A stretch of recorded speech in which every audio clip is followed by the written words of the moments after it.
For instance, mycelium, this business we've only just discovered of this network of fungal filaments that connect the roots of trees together. It means that a copse of trees is intelligent.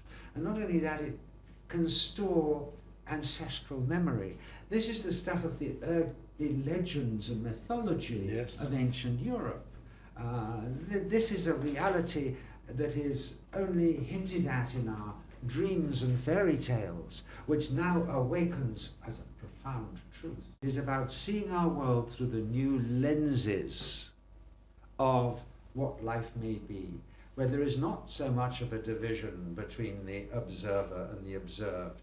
In fact, the observer conditions what is observed. There is a profound connection between consciousness, the experiencing self, and what is there to be experienced.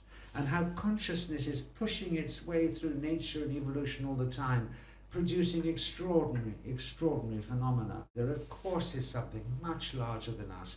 And I like to see it partly in what I'm trying to approach in this new film, which is intelligence in nature, which is a vast intelligence, which the tribal peoples of the world have known forever, and which is still understood, even if only in an echoing form, in Hinduism and certainly animism, where everything was seen and understood as alive with its own particular force.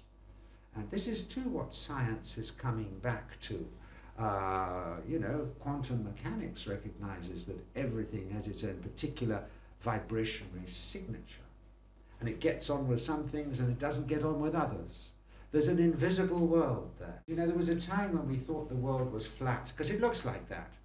And then there was a time when we thought we were the center of the universe, because if you look at the sky every morning and evening, it looks like that.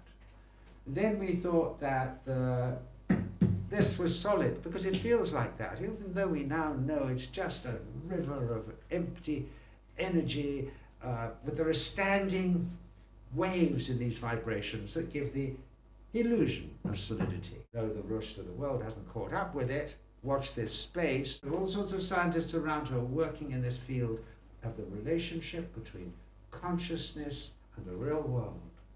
And that they find themselves bathed in a sea of interconnectedness that is not what we can hear or see or touch, but it is what we can feel in a sense of the awareness of the presence of God.